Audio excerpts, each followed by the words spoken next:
Hey guys, a few months ago, I did a video on dice baits.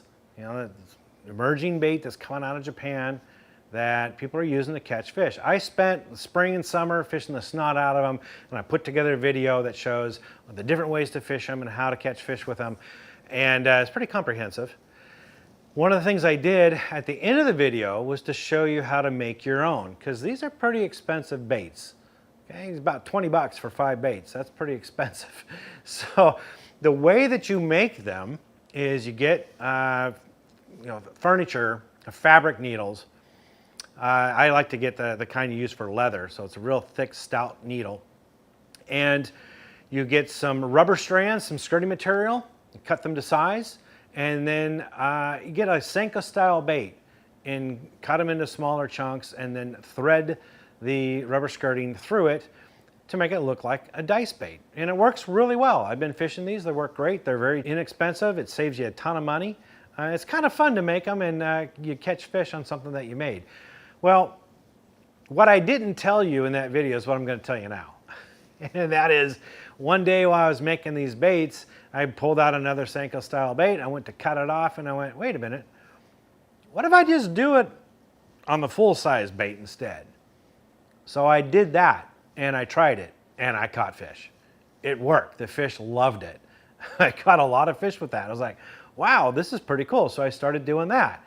Well, then my brain said, well, duh, why are you just doing it on these type of baits? What about all the different kind of plastic baits you have? So I started to get creative and I started doing it on a variety of different baits, right? I did it on beaver style baits, like the Rage Bug and the D-Bomb. I put them on lizard style baits. I put them on crawdads, craw style baits.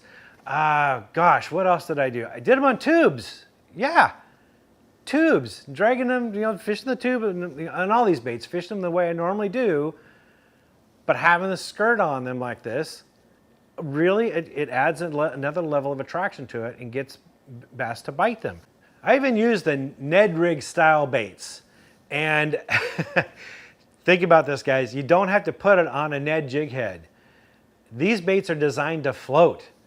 So I started putting them behind split shot rigs and Carolina rigs with these appendages attached to them. And oh my goodness, bass haven't seen that before, and I got a lot of bites out of them, right? So this, the imagination, you can just, it's limitless. Whatever bait that you want to put them on, you can do this. Now, you guys know that if you've been watching me for a while, I go to ICAST every year. I've been to like 17 or 18 ICASTs now, I don't remember. But what basically it is a preview as to what all the baits are going to be the following year. ICAST is in July, and these baits typically come out into the year and throughout the following year.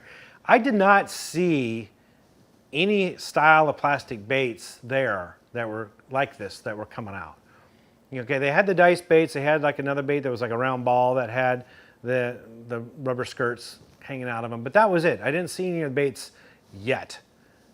And that's the thing. I think it's coming.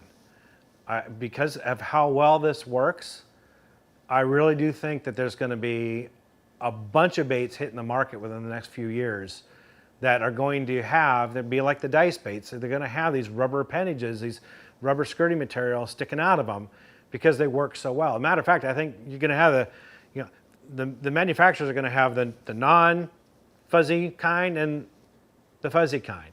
And in fact, I'm going to give it a new category name, a new category of baits. You're hearing it here first, guys. I'm calling them fuzzy baits. That's the new category of baits. They're called fuzzy baits. No one's ever called them that before. No one's saying anything like that. There was nothing like this that I cast. But just based upon the success that I've seen making them my own, there's going to be a bunch coming out, and they're going to call them fuzzy baits.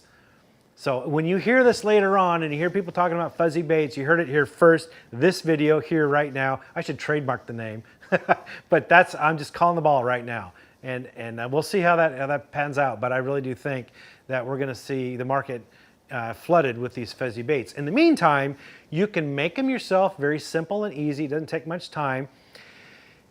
right now this video is coming out in January. This is when all the, maybe late December, I think is when it's coming out. This is when cabin fever sets in. A lot of times you can't get out and fish because of the weather. So this is a great time to start making these baits, building out your arsenal, and filling out your tackle box full of them in time for spring and summer so you have them ready. Not only can I think you catch more fish with them, but you'll get them before it becomes available in the market. And if you fish tournaments, you're gonna have an edge over your competitors because they won't be fishing this.